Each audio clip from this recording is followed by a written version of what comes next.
El marido la echó después de que engordó, pero lo que hace el empleado lo cambia todo. Valeria estaba parada bajo la lluvia con una maleta negra a los pies y un osito de peluche apretado con fuerza contra el pecho, el vestido blanco de encaje empapado pegado al cuerpo, los cabellos rizados cayendo sobre el rostro mojado, mientras las lágrimas se mezclaban con el agua que le escurría por la nariz, por la barbilla, por el cuello. Después de 5 años de matrimonio, el marido, uno de los hombres más ricos y respetados de la ciudad costera de Puerto Escondido, la había echado de casa en plena madrugada lluviosa, frente a todos los empleados y guardias que servían en la mansión. La justificación que gritó desde la escalinata, con el dedo apuntándole y la voz cortando la lluvia como un cuchillo, fue la más cruel que ella podría haber imaginado escuchar, que había engordado demasiado y que ya no soportaba mirarla así. Aquellas palabras resonaron por toda la propiedad, mientras los hombres de traje negro sostenían paraguas transparentes con rostros de piedra, sin mover un solo músculo. Nadie se movió, nadie dijo nada, excepto uno. El hombre que estaba parado a pocos metros de ella, con los brazos cruzados y una mirada pesada dirigida al patrón en lo alto de las escaleras, era Joaquín. 38 años, hombros anchos, el brazo derecho cubierto de tatuajes oscuros que parecían contar una vida vivida más en el sufrimiento que en cualquier tipo de comodidad. Trabajaba en la mansión desde hacía 12 años cuidando los jardines, haciendo reparaciones, siendo la persona que resolvía los problemas que nadie más quería resolver. Era sencillo, callado, invisible desde el punto de vista del patrón. Pero esa noche fue el único que se movió.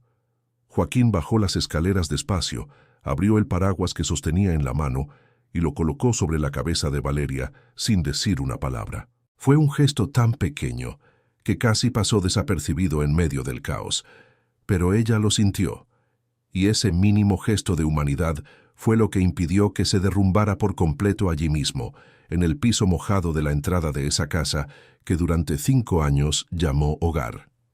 Mauricio Villalobos se quedó parado en lo alto de la escalinata, la camisa blanca abierta en el cuello, los ojos oscuros fijos en el empleado que acababa de proteger a la mujer que él acababa de rechazar. Había algo en su expresión que no era exactamente enojo.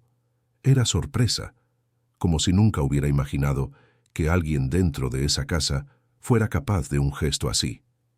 «Joaquín», dijo él con la voz bajando peligrosamente. «Vuelve a tu lugar». Joaquín no respondió. Se quedó parado sosteniendo el paraguas sobre la cabeza de Valeria, los hombros rectos, la mandíbula firme, la mirada al frente sin subir para enfrentar al patrón ni bajar con vergüenza. Mauricio hizo una pausa.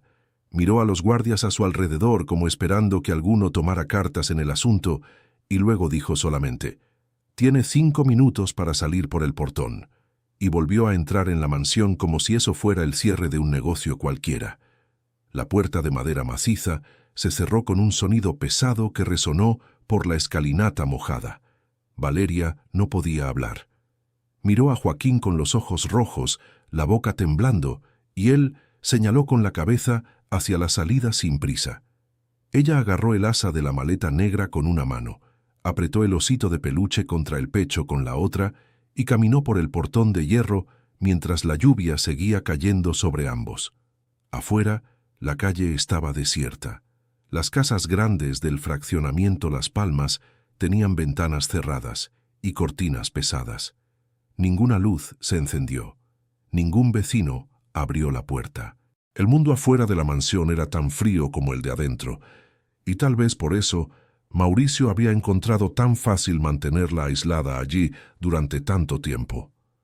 «¿Tienes algún lugar a donde ir?», preguntó Joaquín después de un rato, los dos parados en la banqueta mojada, el agua corriendo por la alcantarilla con el ruido de una pequeña corriente. Ella tardó en responder. Pensó en su madre, en un pueblo aledaño, pero ya era casi medianoche y apenas recordaba el número de su celular de memoria, porque Mauricio le había cambiado el aparato hacía unos meses y ella nunca había pasado los contactos viejos al papel. Pensó en antiguas amigas, pero hacía tanto que no hablaba con ninguna que ni siquiera sabía si los números seguían siendo los mismos. «No», dijo ella por fin, Él asintió lentamente, como si ya supiera que esa sería la respuesta. Entonces, vente conmigo. Valeria lo miró. No era desconfianza, era cansancio. El tipo de cansancio que cala tan hondo que nada parece ya una amenaza. Solo quería dejar de estar de pie bajo esa lluvia. Solo quería no tener que seguir apretando ese osito contra el pecho como si lo soltaba, fuera a perder el único pedazo de sí misma que aún no había sido destruido esa noche. Siguió a Joaquín. Caminaron por unas calles hasta llegar a una colonia más sencilla, la colonia El Calvario, de casas pequeñas y muros bajos, donde los postes tenían la luz amarilla y tenue de esas que nunca se reemplazan. La lluvia había disminuido a una llovizna fina que se posaba en el cabello de Valeria sin que ella intentara apartarla. Joaquín iba un paso adelante, el paraguas inclinado sobre ella, sin decir nada. Ella arrastraba la maleta negra que traqueteaba en las piedras irregulares de la banqueta, y el ruido de las rueditas sobre el adoquín fue el único sonido entre los dos por un buen rato. Joaquín se detuvo frente a una construcción de 2 pisos con un letrero de madera en la fachada. El letrero decía Pensión de Doña Marta, con una letra tan gastada que apenas se leía, la pintura rosa casi comida por el sol de los años. Tocó la puerta. Tardaron unos minutos. Luego, la luz del pasillo se encendió por debajo del umbral y la puerta fue abierta por una mujer de unos 60 y tantos años. Cabello canoso recogido en un chongo flojo, bata rosa y los ojos muy abiertos de quien fue arrancado del sueño, pero sin mostrar ninguna molestia por ello. «Joaquín», dijo ella, mirándolo a él y luego a Valeria. «Virgen Santísima, ¿qué pasó?»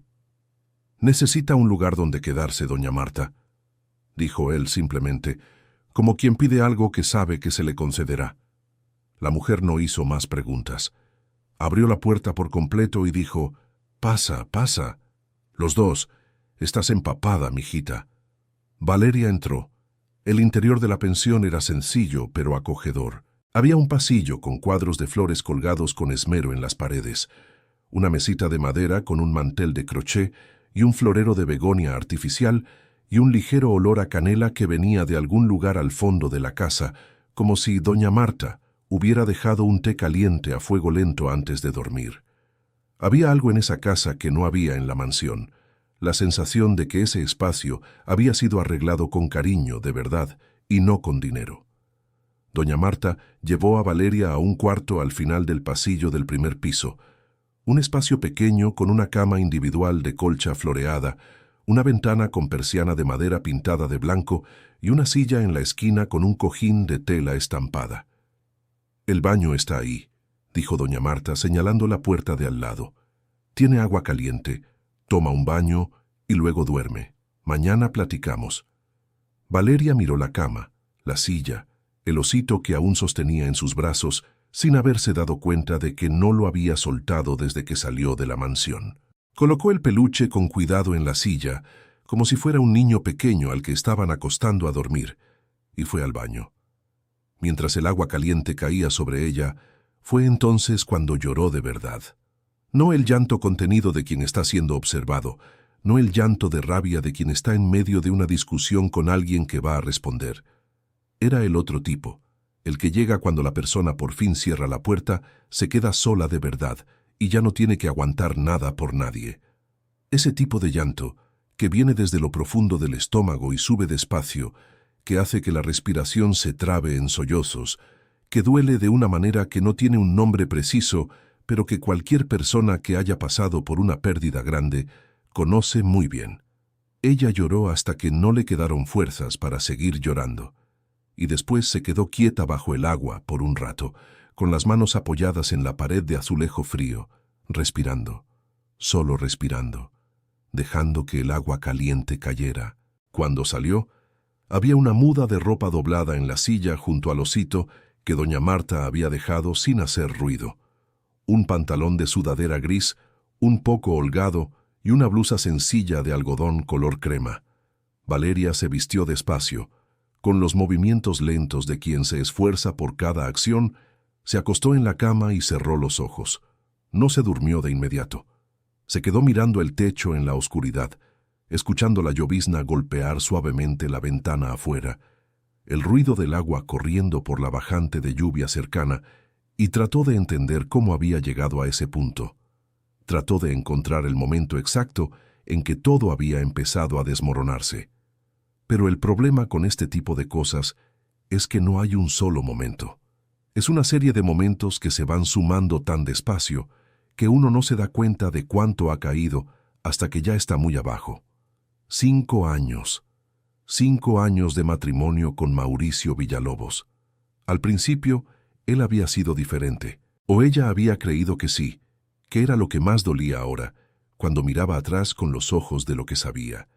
Él era atento, hablaba con ella durante horas de cualquier tema, parecía genuinamente curioso sobre quién era ella y no solo sobre cómo se veía.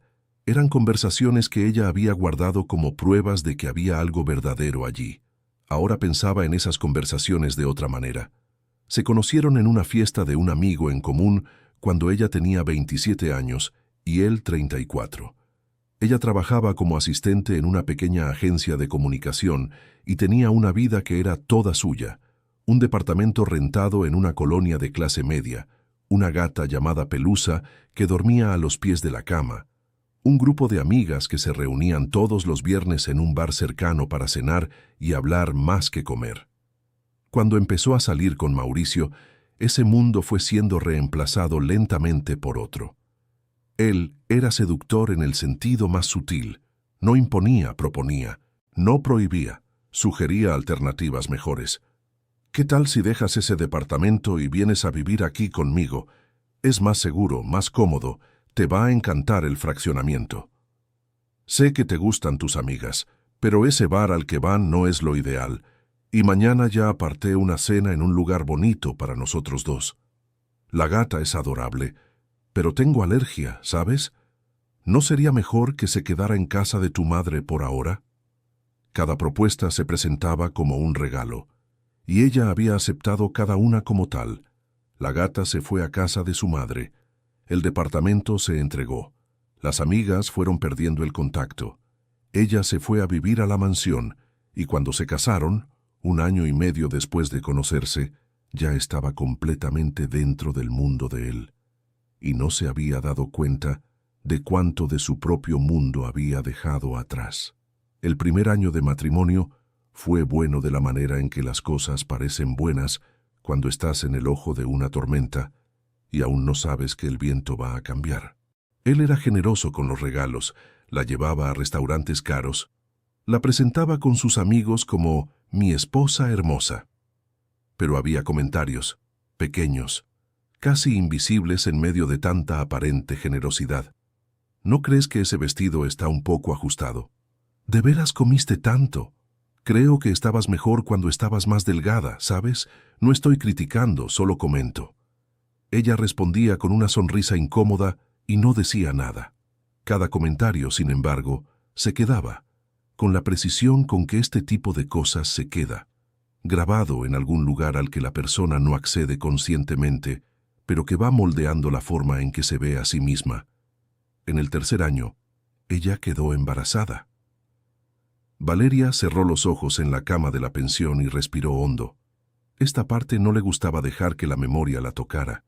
Era como abrir una puerta en una casa oscura sin saber qué hay al otro lado. Pero llegó igual que siempre llegaba, con ese peso específico y exacto en medio del pecho que había aprendido a reconocer. El embarazo lo descubrió un martes por la mañana común y corriente. Estaba sola en casa. Mauricio había salido a una junta e hizo la prueba en el baño con las manos ligeramente temblorosas, sin saber muy bien qué esperaba encontrar. 2 rayitas. Se quedó parada mirando el resultado por un tiempo que nunca supo decir cuánto fue. Había una especie de vértigo en ese momento, una sensación de que el piso había cambiado levemente de lugar sin que nada visible se hubiera movido. Cuando Mauricio llegó y ella le contó, se quedó callado un momento antes de sonreír. Una sonrisa que llegó un segundo demasiado tarde, como una respuesta ensayada que no logró decirse a la velocidad correcta. Ella lo notó. pero no dijo nada porque había muchas cosas que notaba y no decía, desde hacía años. Los meses siguientes fueron de una felicidad que ahora entendía había sido parcialmente construida por ella misma, llenando los espacios vacíos del comportamiento de él con interpretaciones que quería que fueran ciertas. Decoraba el cuarto del bebé mentalmente mientras pasaba por el pasillo, pensaba en nombres durante el baño, se despertaba de madrugada y se quedaba con las manos sobre el vientre, imaginando cómo sería esa persona, qué le gustaría comer, qué tipo de olor tendría su cabello, si se reiría igual que la abuela Beatriz que se reía con el cuerpo entero. A las 16 semanas perdió al bebé. El médico dijo que fue una cuestión de desarrollo, que pasaba, que ella era joven y podía intentarlo de nuevo. Mauricio estaba sentado a su lado cuando el médico habló, y ella miró el rostro de su esposo buscando dolor. Encontró algo, pero no sabía nombrar con precisión qué era. Quizás alivio. Empujó ese pensamiento hondo y lo cubrió de vergüenza por haberlo tenido, diciéndose a sí misma que estaba siendo injusta, que estaba proyectando, que el dolor le hacía ver cosas que no estaban ahí. Después de la pérdida, su cuerpo cambió. No de un día para otro, sino a lo largo de semanas y meses, de forma tan gradual que ella misma tardó en darse cuenta del alcance.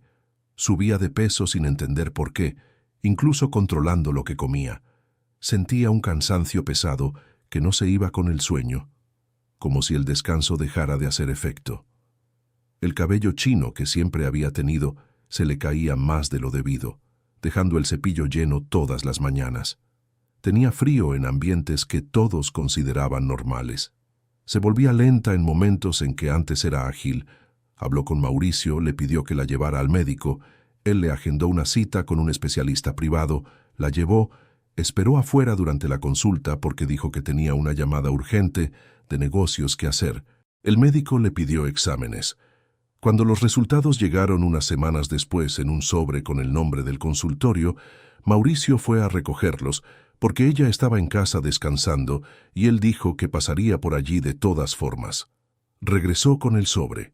Se sentó en el sofá del estudio, lo abrió, leyó y entonces dijo: «Está todo bien. Cansancio posgestacional. El médico dijo que es normal. Se quita con el tiempo». Ella le creyó. Los meses siguientes fueron de una crueldad que solo pudo ver completamente desde ese cuarto pequeño de la pensión, más de 2 años después. Los comentarios se volvieron más frecuentes y menos disfrazados de preocupación. «Deberías cuidarte más. No creo que necesites ese segundo plato. Se está haciendo difícil mirarte así. ¿No te preocupa tu apariencia? Mis amigas lo han comentado, ¿sabes? No soy solo yo quien lo nota». Y ella, que había creído que él la amaba, fue absorbiendo cada palabra como si fuera verdad. Fue dejando de mirarse al espejo porque lo que veía en él había sido descrito por alguien que amaba como un problema. Fue dejando de usar la ropa que le gustaba porque él hacía comentarios. Fue dejando de asistir a los eventos sociales porque él empezó a decir que prefería ir solo, que ella no estaba bien para ser vista. Ella se fue replegando dentro de aquella mansión grande, como alguien que va desapareciendo poco a poco dentro de un espacio que debería ser suyo y que se iba volviendo cada vez menos. Y entonces llegaron los 5 años de matrimonio. Y entonces llegó aquella noche de lluvia. Ella se giró de lado en la cama de la pensión, se subió la colcha floreada hasta la barbilla y miró al osito sentado en la silla, apenas visible en la oscuridad del cuarto. Ese objeto era lo único que había tenido tiempo de agarrar antes de que él mandara al seguridad traer la maleta. Los empleados habían llenado la maleta a las prisas con lo que estaba más a mano en el guardarropa, y ella ni siquiera sabía bien qué había dentro. Pero el osito lo había agarrado con sus propias manos, del cuarto que había empezado a decorar para un bebé que nunca llegó. Era el único símbolo que quedaba de una pérdida que nadie había lamentado con ella de verdad. Cerró los ojos. Afuera la llovizna seguía. A la mañana siguiente, Valeria despertó con el olor a café y con el sonido apagado de una radio sonando bajito en algún cuarto lejano. Se quedó quieta un momento, desorientada, antes de recordar dónde estaba. El cuarto estaba bañado por una luz de mañana temprano que entraba por las rendijas de la persiana de madera en tiras doradas paralelas. Se quedó mirando esas tiras de luz en el techo por un rato antes de tener valor para levantarse. La cocina de la pensión era pequeña y llena de cosas: botes de especias alineados en el estante, un refrigerador antiguo con imanes de distintos lugares pegados en la puerta, formando una especie de mapa afectivo, una mesa con mantel a cuadros rojo y blanco, donde doña Marta estaba sentada con una taza entre las manos, y un periódico doblado enfrente, que claramente no estaba leyendo. «Buenos días», dijo la mujer con una sonrisa pequeña y honesta que no intentaba forzar alegría, pero tampoco dejaba espacio para la tristeza. «El café ya está listo. Hay pan, hay mantequilla, hay un poquito de ate si quieres». Valeria se sentó a la mesa. Se quedó en silencio un momento, mirando el mantel a cuadros, las manos que puso sobre él. «Gracias», dijo finalmente, la voz todavía ronca de tanto llorar y de poco sueño, «por dejarme quedarme». Doña Marta hizo un gesto con la mano como quien espanta una mosca sin ningún drama. «No tenías que agradecer. Joaquín me lo pidió. Y a Joaquín lo conozco desde que tenía todos los dientes de enfrente y se tropezaba con sus propios pies. Si él te trajo aquí, es porque necesitabas estar aquí». Valeria miró la taza que doña Marta había puesto enfrente de ella sin que se lo pidiera, ya con café en la medida justa y un poco de leche, como si la mujer supiera exactamente cómo lo prefería, por alguna razón que no había sido dicha. «¿Cuánto tiempo puedo quedarme?», preguntó después de un momento. «El tiempo que necesites», dijo doña Marta simplemente, sin dudar. «Tengo cuartos de sobra y la compañía me hace bien». Había una franqueza en esa mujer que Valeria no sabía exactamente cómo recibir, porque no estaba acostumbrada a ella. Mauricio había sido generoso con cosas materiales durante años, con restaurantes y ropa y viajes, pero nunca con ese tipo de sencillez directa que no pide nada a cambio y no espera nada y no calcula. Era un tipo de bondad que ella había olvidado que existía. Bebió el café en silencio, comió un pedazo de pan con mantequilla y ate, y fue la primera comida en mucho tiempo en que nadie comentó lo que estaba poniéndose en la boca, nadie cruzó una mirada de juicio, nadie suspiró levemente, de forma que ella escuchara. Joaquín apareció todavía aquella mañana, tocando a la puerta de la pensión antes de las 10, con ese golpe característico de quien ha tocado puertas toda la vida con las mismas manos que cargan herramientas. Trajo consigo una bolsa de plástico que sostenía con cuidado. «Conseguí algo de tu ropa», dijo cuando Valeria abrió la puerta, entregándole la bolsa. La que estaba en el armario del cuarto de costura, al fondo del pasillo. Sabía que ahí no irían a revisar tan pronto. Valeria miró la bolsa. Él tenía la misma expresión de siempre, seria, directa, sin artificios, ni disculpas, ni explicaciones innecesarias. «¿Cómo entraste?», preguntó ella. «Tengo la llave del portón de atrás. Siempre fui yo quien la usaba para llevar las herramientas de jardinería y los materiales de reparo. Aún no han cambiado la cerradura. Fui temprano, antes de que alguien estuviera despierto, y salí por el mismo lugar». Ella tomó la bolsa con cuidado. Dentro había algunas blusas que reconoció, un pantalón de lino beige que le gustaba usar en los días calurosos, un vestido de día azul claro con botoncitos al frente. Su ropa.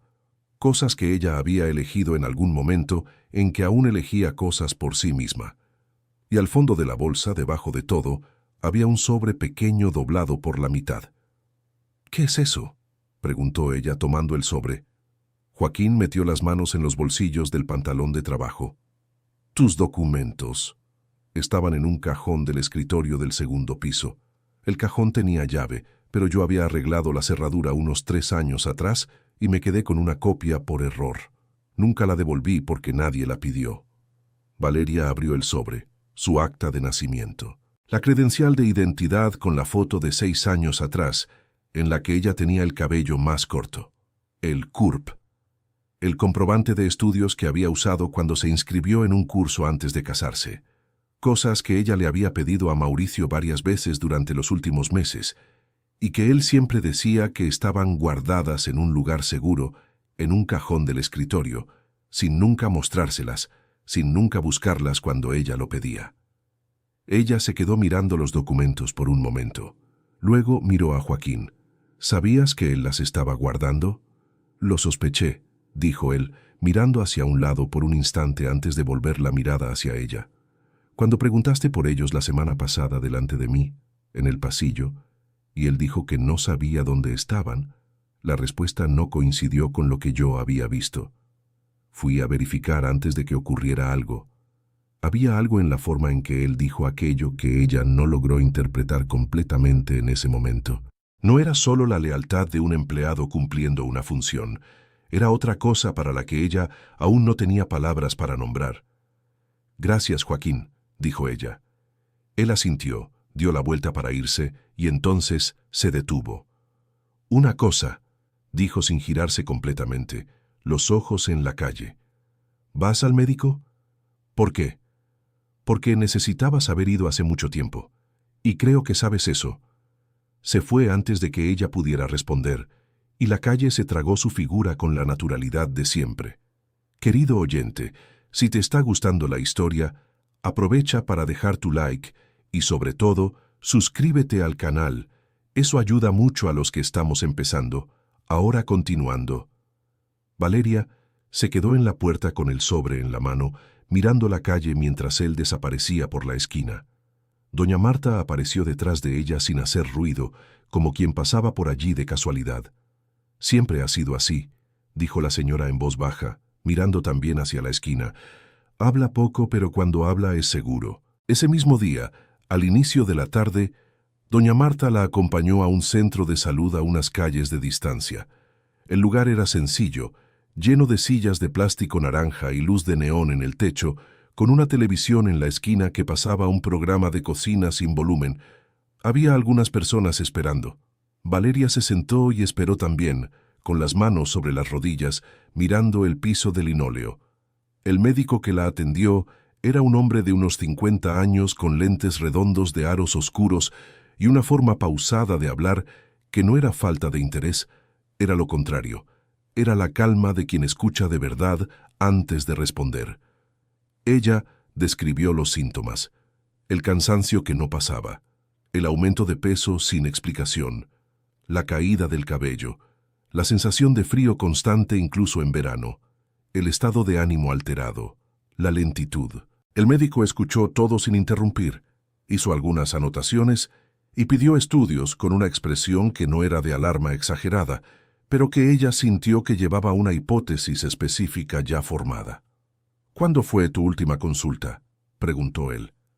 «Hace como 2 años y medio, más o menos», dijo ella. «En un consultorio privado». «¿Y el resultado de esa consulta?» «Dijeron que estaba todo bien». Él escribió algo más, sin comentar aquello directamente. Los resultados llegaron unos días después. Ella fue a recogerlos sola, temprano en la mañana, caminando las calles del barrio con las manos en los bolsillos y el sol débil golpeando las fachadas de las casas. Tomó el sobre con los resultados en la recepción y fue a sentarse en una banca de la plaza a una cuadra del centro de salud antes de abrirlo, en un gesto instintivo de quien necesita espacio alrededor para recibir una noticia. Hipotiroidismo.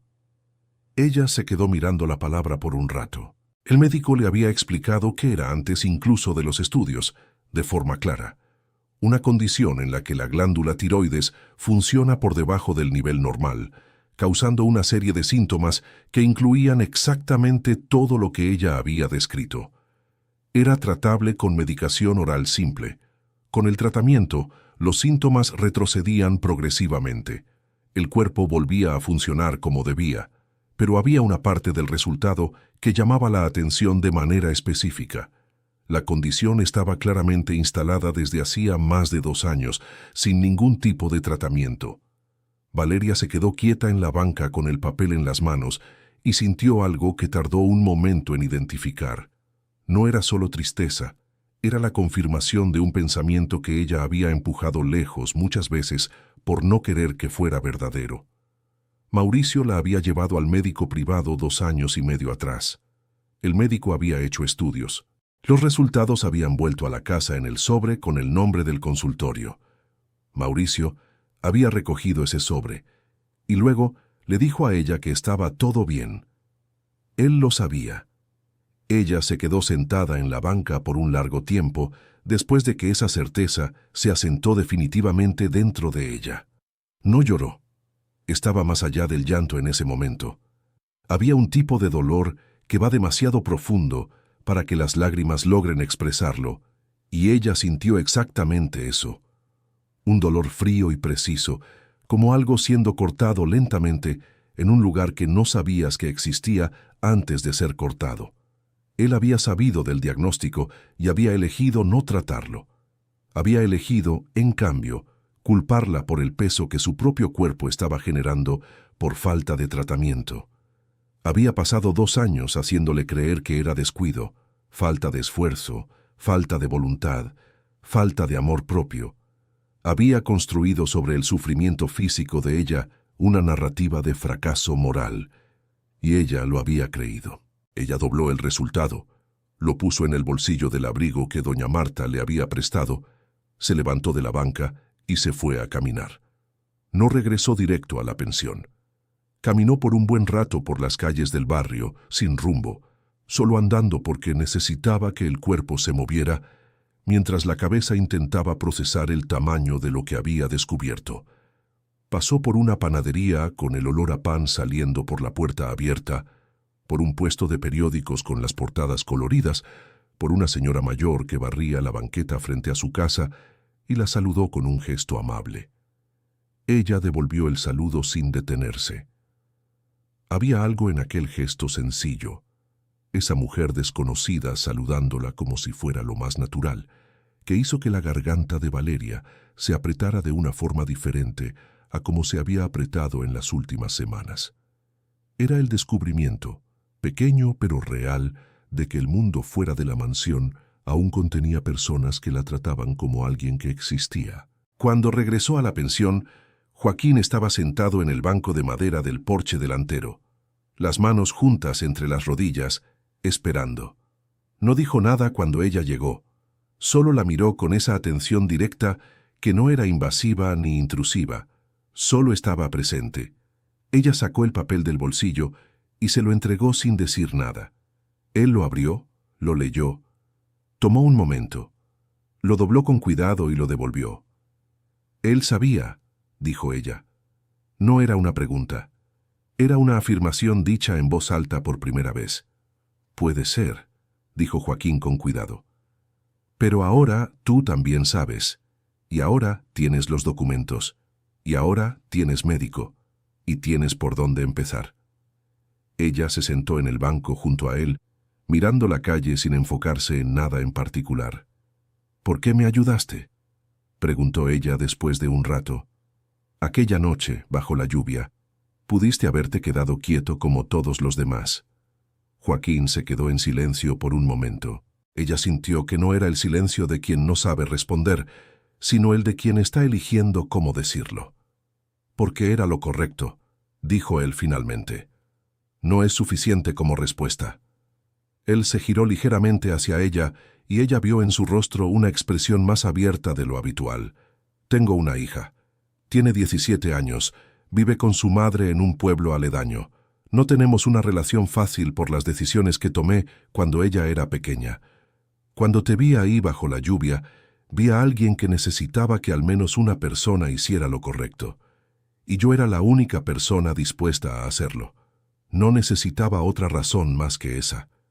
Valeria se quedó mirándolo, a los brazos tatuados, a la expresión seria pero con una honestidad cruda en ese momento, a esa forma de hablar directa, sin adornos y sin pedir aprobación.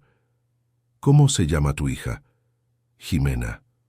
Ella asintió lentamente. Jimena es un nombre bonito. Él miró de vuelta a la calle. Lo es.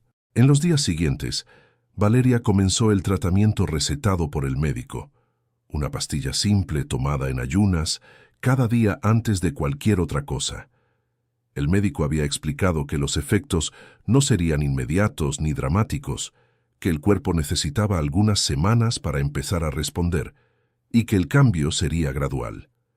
Ella escuchó cada palabra de esa explicación con una atención que antes había reservado solo para lo que Mauricio decía, como si durante años hubiera puesto en el lugar equivocado el receptor de cosas importantes. Mientras tanto, el nombre de Mauricio Villalobos seguía circulando por el fraccionamiento Las Palmas de Puerto Escondido como él lo había construido, con su versión de la historia. Valeria se enteró a través de doña Marta que tenía una hermana llamada Lourdes viviendo en ese fraccionamiento y que de vez en cuando traía información sin que Valeria tuviera que preguntar directamente, con la naturalidad de quien menciona el clima. Mauricio decía que Valeria se había ido por su cuenta, que estaba pasando por un momento difícil emocionalmente y que él había intentado ayudarla, pero que ella había preferido irse, que estaba preocupado y deseaba que encontrara paz, que había hecho todo lo posible por una mujer que no aceptaba ayuda. Cada palabra estaba calculada, cada parte de la historia estaba construida para hacerlo parecer el hombre paciente y generoso que había intentado salvar un matrimonio con una mujer que estaba pasando por problemas. Y la gente lo creía, porque Mauricio había pasado años construyendo una reputación de hombre sólido, confiable, buen marido visto desde fuera, presencia importante en los eventos de la ciudad. Valeria escuchó eso y sintió un tipo de ira que no había sentido antes. No era la rabia caliente y sollozante de la noche de lluvia. Era una rabia fría y firme que se instalaba en el estómago y se quedaba allí sin prisa por ir a ningún lado. Empezó a entender que callarse sería darle la razón a su versión, y que darle la razón a su versión sería seguir siendo borrada, solo que esta vez desde lejos.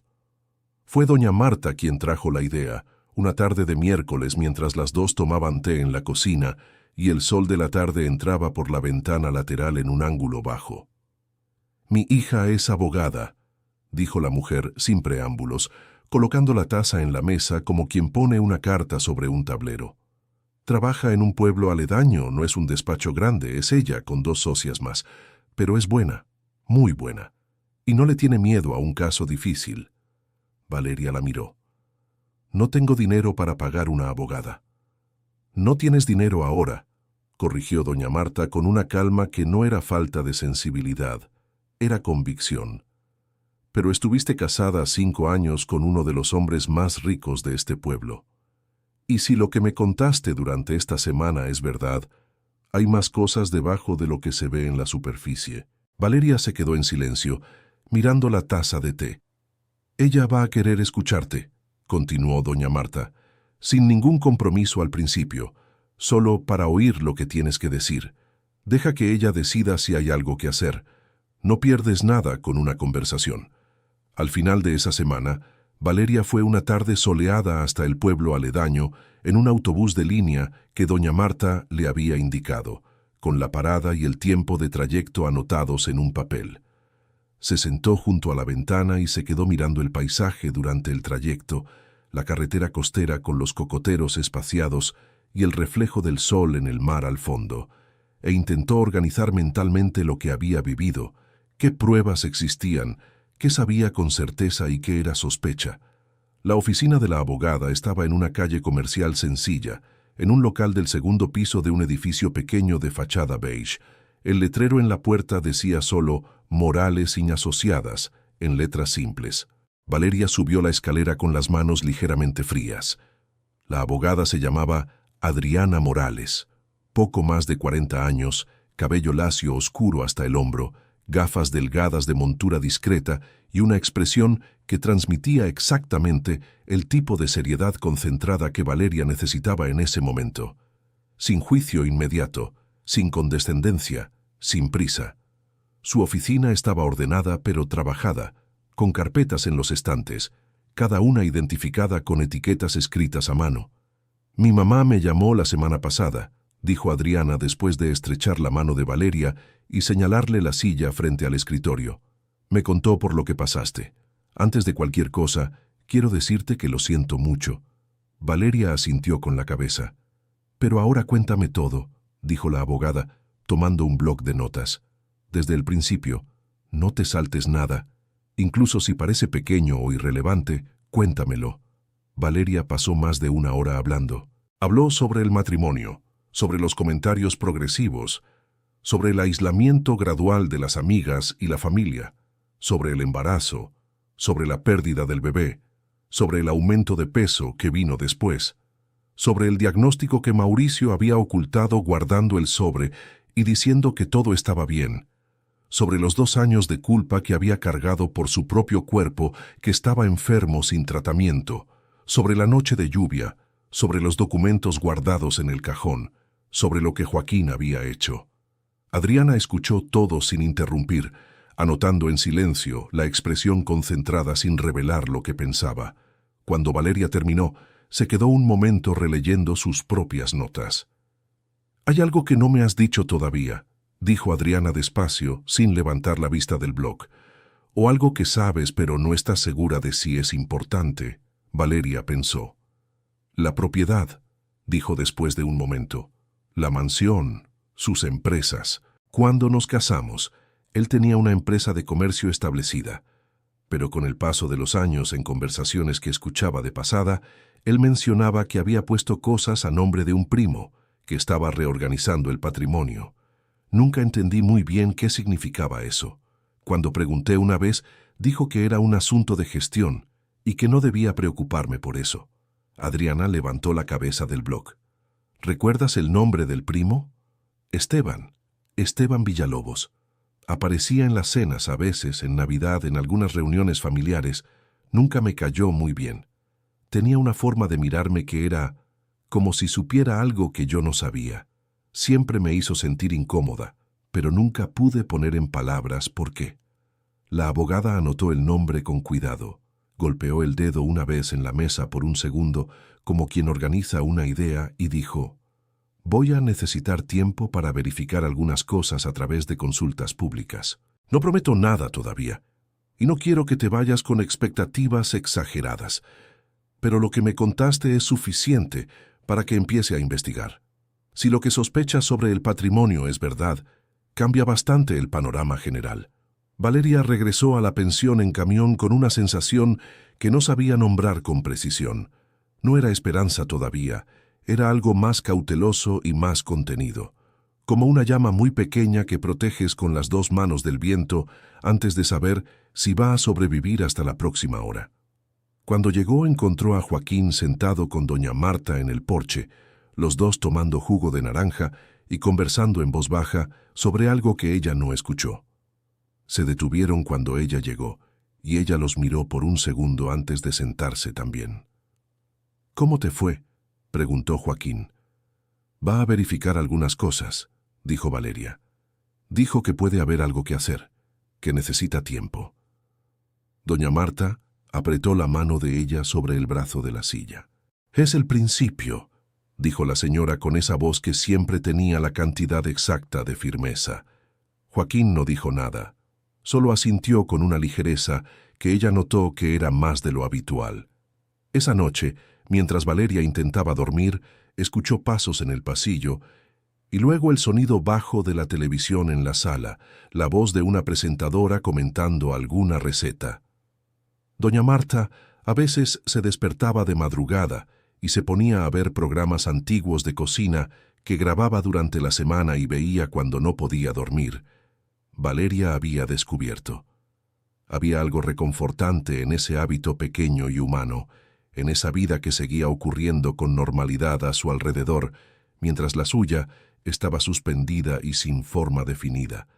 Cerró los ojos y pensó en su mamá, Beatriz, 62 años, trabajando en una pequeña tienda de telas en un pueblo aledaño, artritis en las rodillas que había empeorado en los últimos inviernos, una forma de reír que hacía que todo el cuarto pareciera más iluminado, esa risa que envolvía el cuerpo entero. Valeria había perdido el contacto progresivamente a lo largo del matrimonio, no por pelea, no por un corte decisivo, sino por la lenta acumulación de cancelaciones, de llamadas acortadas, de visitas que nunca ocurrían porque siempre había alguna razón que Mauricio había creado para ese fin de semana en específico. Pensó, era hora de llamar.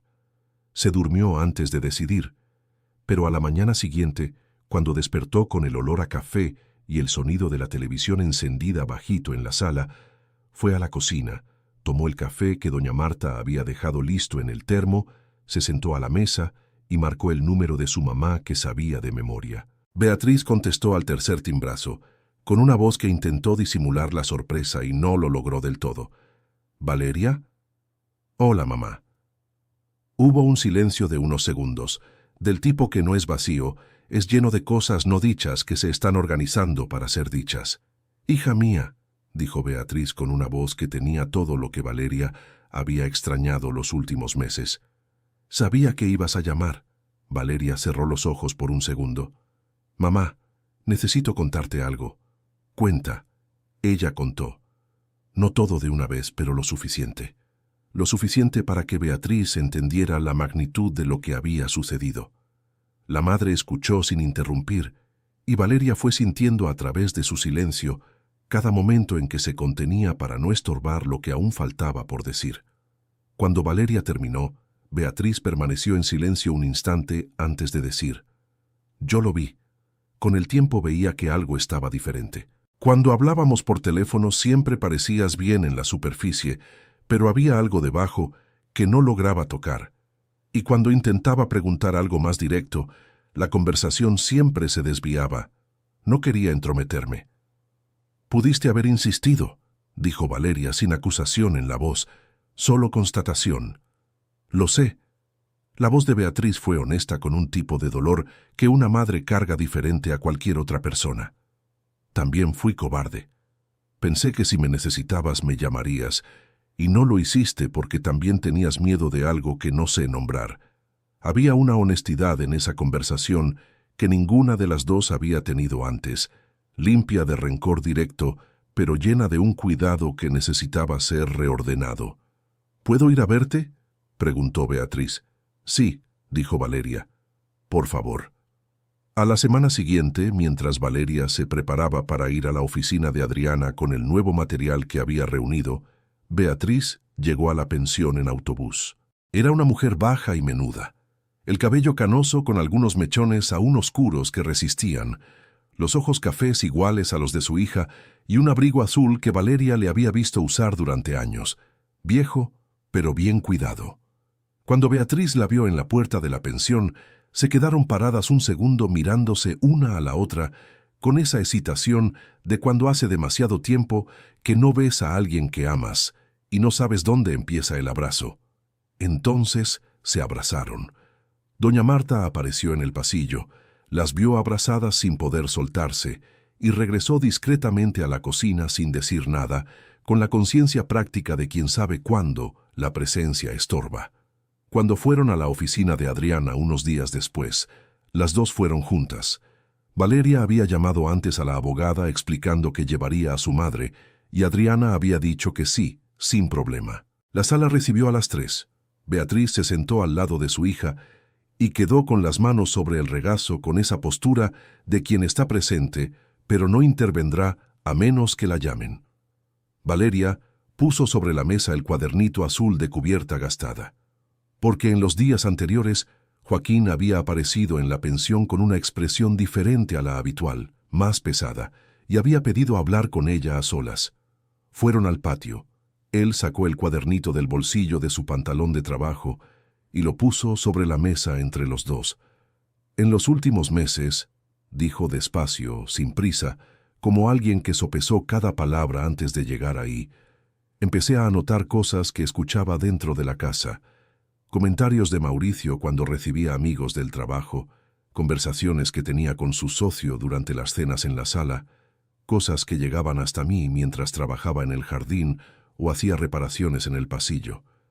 Al principio no fue planeado, pero luego empecé a hacerlo a propósito, porque lo que estaba escuchando era serio.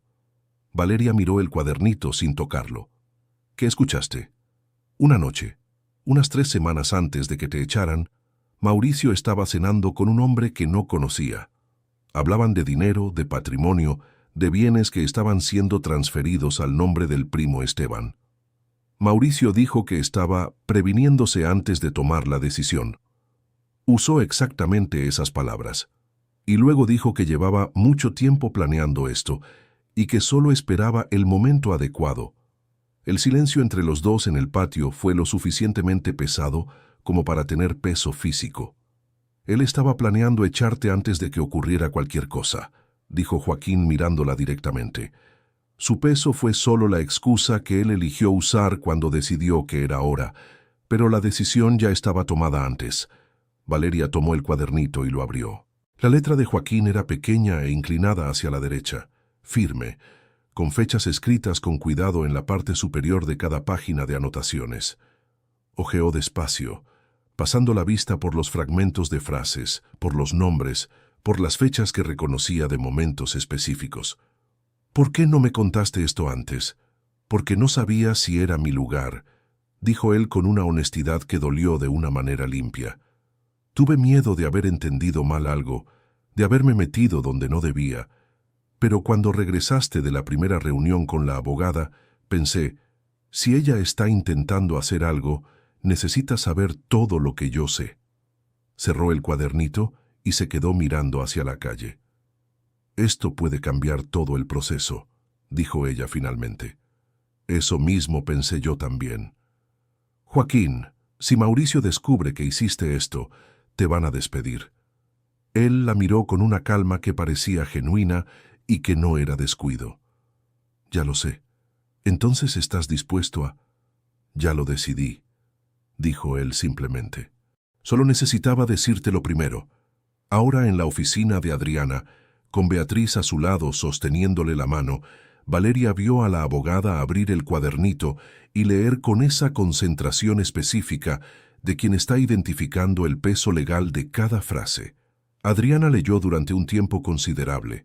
Cuando terminó, cerró el cuadernito con cuidado y dijo: «Las fechas aquí coinciden con registros públicos de transferencias patrimoniales que ya localicé en las consultas que hice esta semana».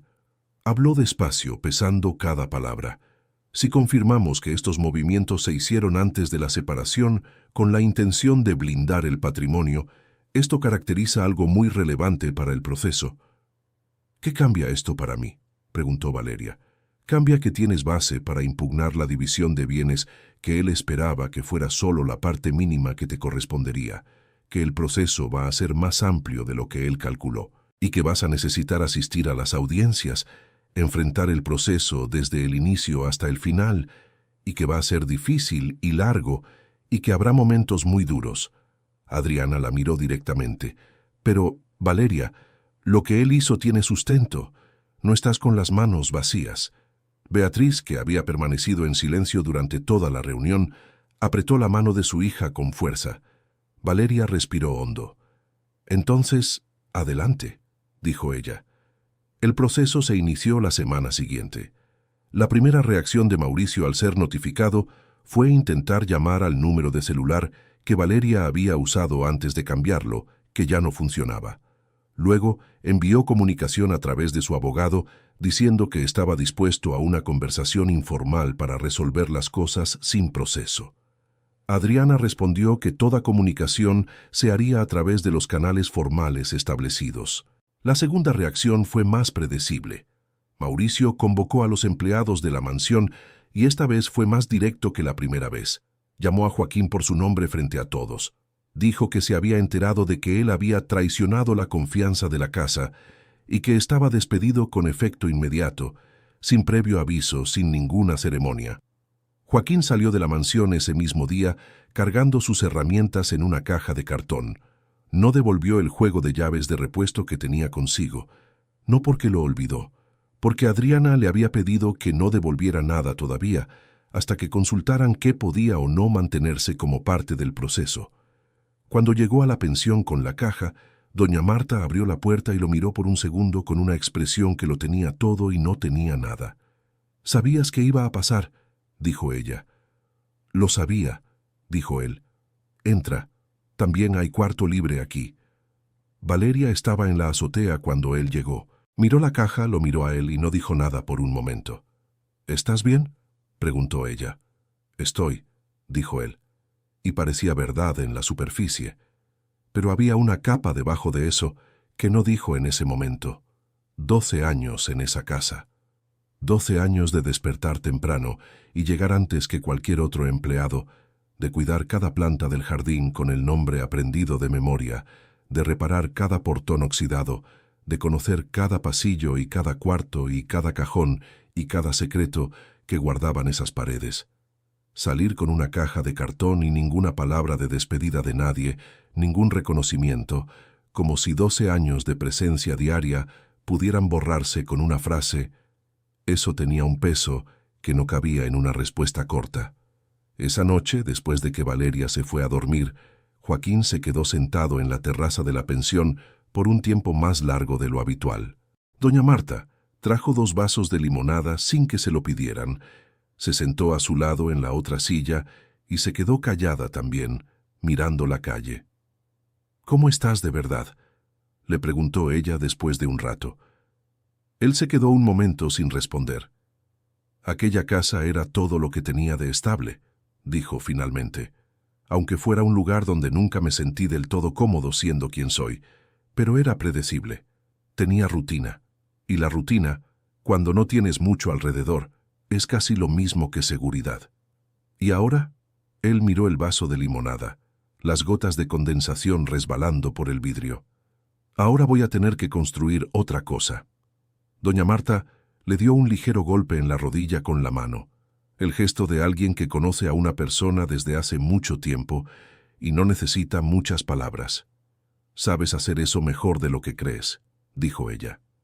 Él no respondió, pero ella vio la comisura de sus labios levantarse ligeramente por un segundo antes de volver a la normalidad. Las semanas siguientes fueron de una tensión que subía y bajaba como la marea, con días de aparente estabilidad interrumpidos por momentos de empeoramiento que nadie lograba predecir.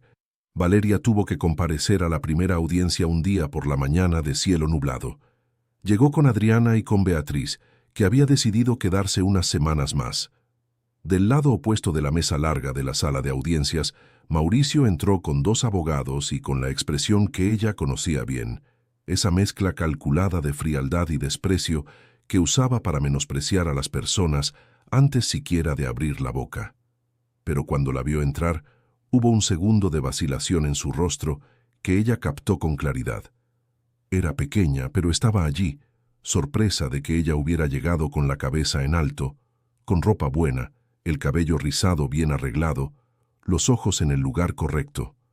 Él había esperado otra cosa. Ella no era lo que él había esperado. La audiencia fue larga y agotadora, con cada lado presentando su versión, cada abogado intentando reforzar lo que favorecía a su cliente y cuestionar lo que favorecía al otro. Los abogados de Mauricio intentaron desacreditar las anotaciones de Joaquín, llamándolas suposiciones subjetivas de un empleado descontento. Adriana presentó las coincidencias entre las fechas de las anotaciones y los registros públicos de transferencias patrimoniales, pidiendo que se verificaran formalmente. El responsable de la audiencia aceptó la verificación. Valeria salió de allí con las manos frías y el corazón acelerado, pero con los pies en la tierra. «Lo hiciste muy bien», dijo Adriana cuando salieron. «Temblaba por dentro», dijo Valeria. «Lo sé, pero no se notó. Eso importa». Beatriz estaba esperando afuera con una sonrisa que sostuvo con el mismo esfuerzo visible de quien está siendo fuerte por alguien que ama. Cuando las 3 caminaron juntas por el empedrado de salida, había entre ellas una solidaridad silenciosa que Valeria no pudo nombrar en ese momento, pero que sintió de una manera que se quedó. En las semanas siguientes, mientras el proceso avanzaba a sus propios ritmos, Adriana trajo una novedad inesperada en una llamada telefónica una mañana. «Hay una persona que quiere hablar contigo», dijo la abogada con un tono que Valeria había aprendido a identificar como el tono que usaba cuando algo era importante. «¿Quién?» «Una ex empleada de la empresa de Mauricio. Trabajó allí por algunos años. Fue despedida hace aproximadamente un año de una manera que ella describe como injusta. Cuando se enteró del proceso en curso, se puso en contacto conmigo por recomendación de alguien que conoce a alguien.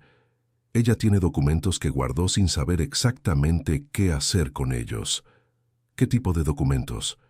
«Contratos de operaciones financieras de la empresa de unos 3 años atrás».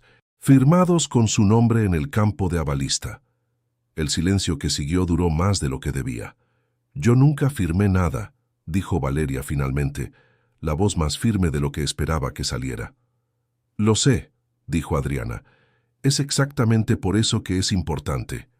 La exempleada se llamaba Mónica. 40 años, una forma directa de hablar que Valeria reconoció como la de alguien que ya ha pasado por más de lo suficiente y no tiene más paciencia para rodeos innecesarios. Cuando se encontraron en la oficina de Adriana una tarde de la semana siguiente, Mónica llegó con una carpeta plástica transparente donde los documentos eran visibles incluso antes de que ella la pusiera sobre la mesa. Eran 4 contratos, todos con fechas diferentes a lo largo de un periodo de 18 meses, todos con el nombre de Valeria en los campos de avalista, todos con una firma que era parecida a la suya, pero que no era. Valeria miró las firmas por un largo momento. Había una diferencia específica en la forma en que cruzaba la T del apellido que notó de inmediato, porque era un trazo que había desarrollado desde adolescente y que era consistente en todo lo que había firmado desde entonces. «Yo nunca vi estos documentos antes», dijo ella, la voz controlada. «Yo sabía que no eran legítimos», dijo Mónica, con la misma calma de quien está narrando algo que procesó hace mucho tiempo. «En la época en que estos contratos se prepararon, yo era la responsable del departamento administrativo. El abogado de la empresa me entregó las páginas ya firmadas y me pidió que las agregara al resto del expediente como documentos finalizados. Pero las firmas no coincidían con las que había visto en documentos anteriores, donde constaba el nombre de usted. Cuando comenté con el abogado que había una inconsistencia, fui despedida al día siguiente sin ninguna explicación formal». «¿Por qué guardaste estos documentos?», preguntó Valeria. Mónica dudó por un segundo. «Porque sentía que iba a necesitarlos algún día». Habló despacio, como quien aún está encontrando las palabras para algo que sintió antes de poder articularlo. «No para mí exactamente, pero alguien los iba a necesitar, y no quería que desaparecieran». Había una solidaridad en esa respuesta que Valeria sintió en el pecho de una manera que no esperaba. Esa mujer que nunca había conocido antes, que no tenía ninguna obligación con ella, había guardado por más de un año una prueba de algo incorrecto, sin saber exactamente para qué, pero siguiendo una intuición de que era lo correcto guardarla. Adriana incorporó los documentos al proceso. Cuando la defensa de Mauricio recibió el material ampliado, hubo una pausa antes de cualquier respuesta formal. Era el tipo de pausa que ocurre cuando alguien está recalculando el tamaño de un problema que se ha vuelto más grande de lo que había planeado. La propuesta de acuerdo llegó la semana siguiente a través de su abogado. Una cantidad definida, rápida, sin proceso completo. Adriana presentó la propuesta a Valeria. «No voy a aceptar», dijo Valeria, antes de que la abogada terminara de explicar los términos. Adriana se quedó un momento en silencio. «¿Estás segura? Puedo explicar lo que sería posible conseguir si...» «Estoy segura», dijo Valeria. «Quiero que lo que él hizo sea visto. No solo por mí, por quien va a necesitar saberlo». Adriana asintió con una expresión que Valeria interpretó como respeto. «Entonces seguimos». Cuando Mauricio fue notificado de la negativa del acuerdo, reaccionó con la única cosa que tenía cuando no podía controlar: enojo. En la siguiente audiencia, la primera en la que ambos estuvieron de nuevo en la misma sala desde la noche de la lluvia, él llegó con una energía diferente a la primera vez. Más tensa, menos calculada. La compostura era más difícil de mantener. En algún momento de la audiencia, perdió el control por unos segundos y dijo cosas que no debía haber dicho frente a nadie, sobre las circunstancias del matrimonio, sobre las decisiones que había tomado, sobre lo que pensaba de Valeria a lo largo de los años. No fueron detalles que ninguno de sus abogados hubiera planeado revelar. Fueron cosas que brotaron de la ira que había contenido malamente durante semanas y que la presión del proceso había hecho estallar. El responsable de la audiencia registró formalmente el episodio. Adriana se quedó inmóvil durante todo, sin mostrar nada en el rostro. Después, cuando salieron para el receso, le dijo a Valeria en voz baja: Lo que dijo acaba de confirmar muchas cosas que estábamos tratando de demostrar. Se ayudó muy poco ahora. Valeria se quedó mirando la pared del pasillo. Lo oí decir cosas parecidas durante 5 años, dijo ella, solo que nunca frente a un testigo. La decisión final del proceso llegó una mañana de jueves, varios meses después de la noche de la lluvia. Adriana la recogió en coche en la pensión porque había dicho que quería estar a su lado cuando la escuchara. Beatriz fue con ellas. Joaquín se quedó afuera de la oficina porque la sala era pequeña, pero estaba allí cuando llegaron, recargado en la pared con los brazos cruzados y los ojos en el sol de la mañana. Valeria se sentó frente a Adriana, con Beatriz a su lado, sosteniéndole la mano por tercera vez en una sala de oficina, y escuchó a la abogada leer la decisión en voz baja y clara. Había reconocimiento de los daños morales por la forma en que se había llevado el matrimonio y por la humillante expulsión pública. Había derecho a una parte de los bienes matrimoniales, revisada al alza con base en las transferencias identificadas como preventivas al proceso de separación. Había responsabilidad por los contratos firmados sin su conocimiento o consentimiento, con la respectiva indemnización. Y había una determinación de investigación sobre el patrimonio transferido a Esteban Villalobos por irregularidad en el proceso. Cuando Adriana terminó de leer, Beatriz comenzó a llorar en silencio, el tipo de llanto silencioso que ocurre cuando uno está aliviado después de mucho tiempo con miedo. Valeria se quedó mirando el papel frente a ella con los ojos cerrados, respirando hondo. Había un silencio en ese momento que era diferente a todos los silencios de los meses anteriores. No era el silencio del vacío. Era el de quien ha llegado al otro lado de algo muy pesado y está descubriendo cómo es el aire allí. Abrió los ojos. «Gracias», le dijo a Adriana. La abogada le apretó las 2 manos sobre la mesa con una firmeza que no era dramática. «Fuiste tú», dijo ella. «Yo armé el argumento. Las piezas eran todas tuyas». Cuando salieron de la oficina, Joaquín estaba recargado en la pared del lado de afuera con los brazos cruzados, el rostro ligeramente vuelto hacia el sol de la tarde.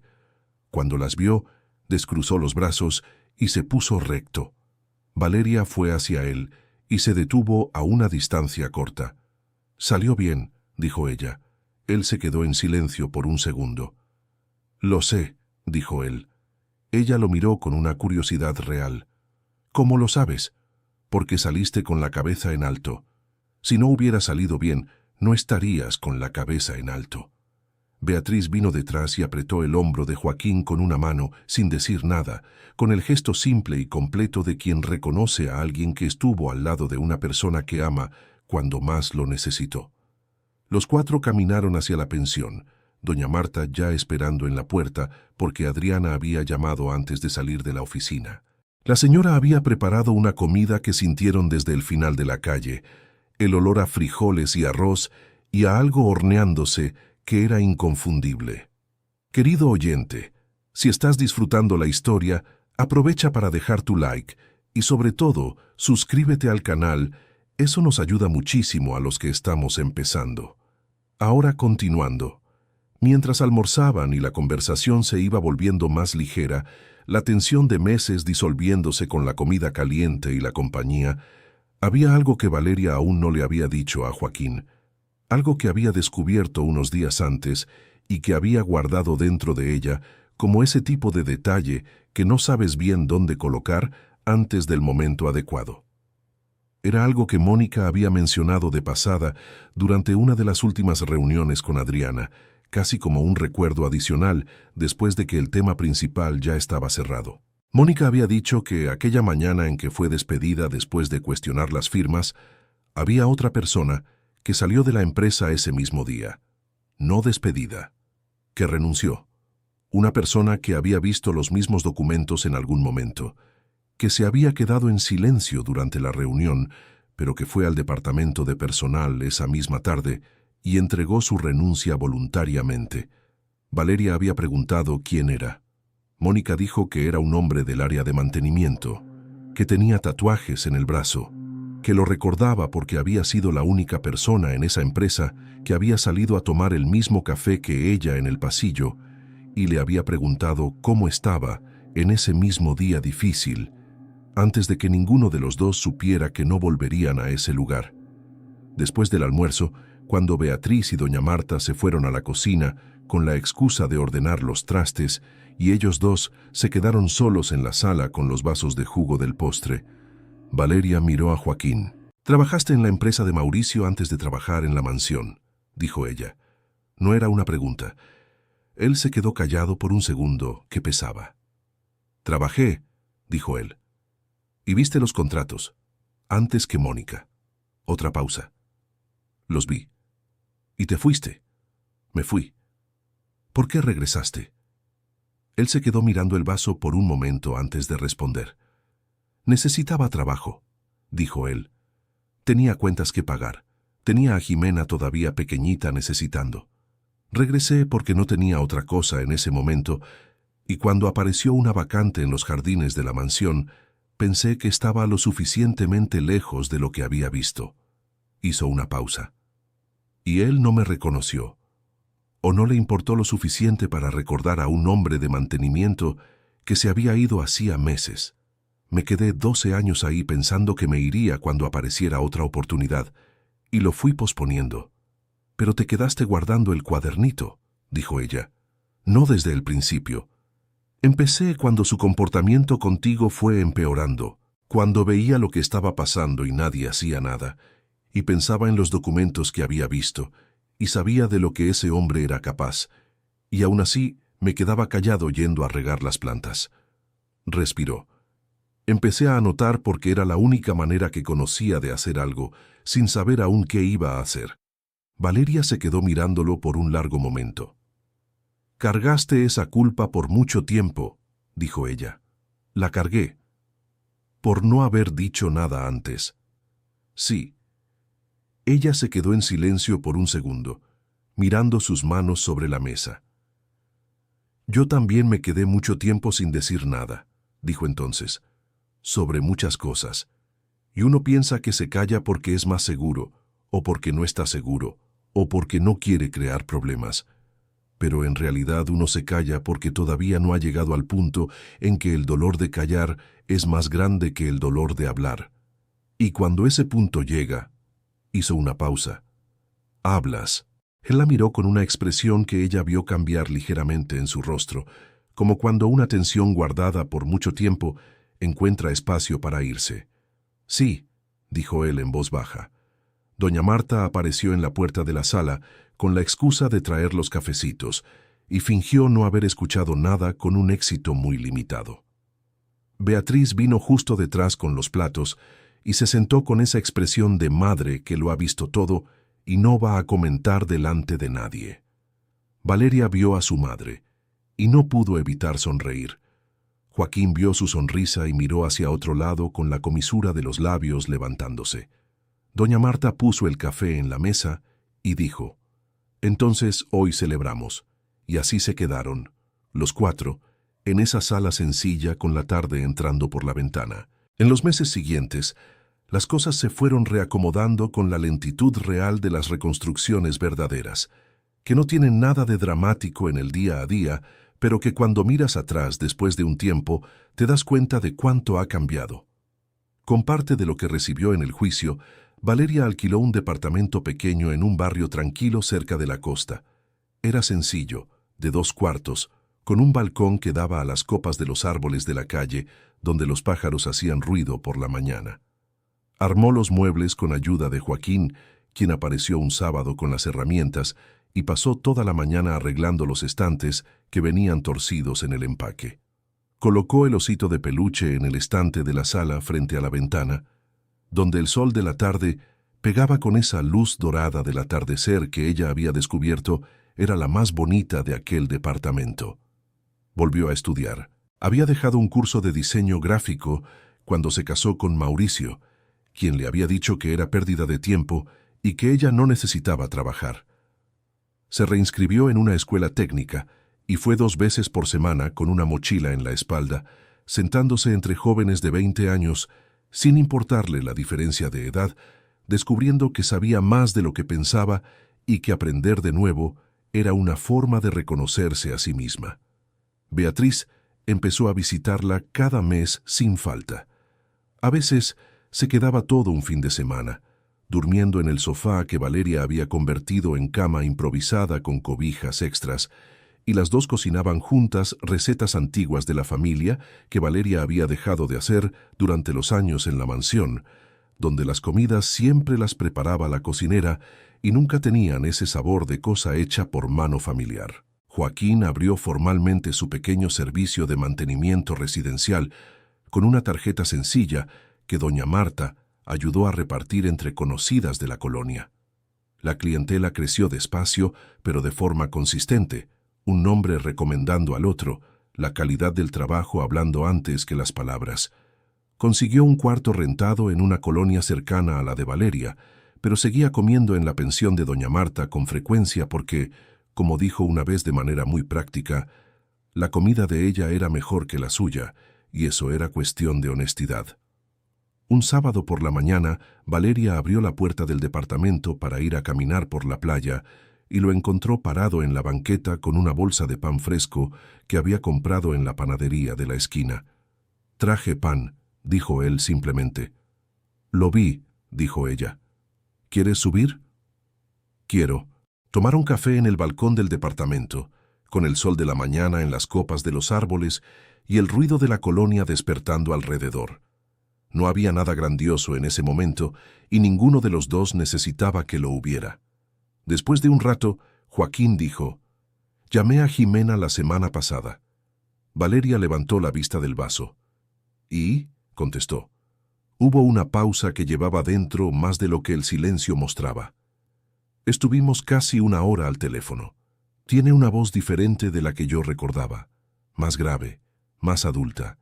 Tiene sentido, fue creciendo, y yo no la vi.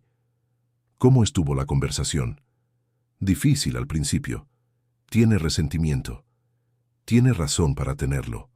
Pero hablamos de verdad, sin fingir que todo estaba bien, que es la manera que he aprendido que funciona. Dijo que quería que fuera a visitarla. Valeria se quedó mirándolo. ¿Vas? Voy. El próximo mes. Ya compré el boleto de camión. Ella asintió lentamente, mirando las copas de los árboles allá afuera con el sol pegándoles. Me alegro. Yo también, dijo él. Y había algo en la forma en que lo dijo que no era solo sobre Jimena, sino sobre una versión de sí mismo que estaba siendo recuperada poco a poco. Más tarde, cuando él se fue, Valeria volvió a entrar y fue hasta el estante donde estaba el osito. Se quedó mirándolo por un momento, con la luz de la tarde entrando por la ventana. Había cargado a ese peluche aquella noche de lluvia apretado contra el pecho como el único pedazo de algo que había perdido.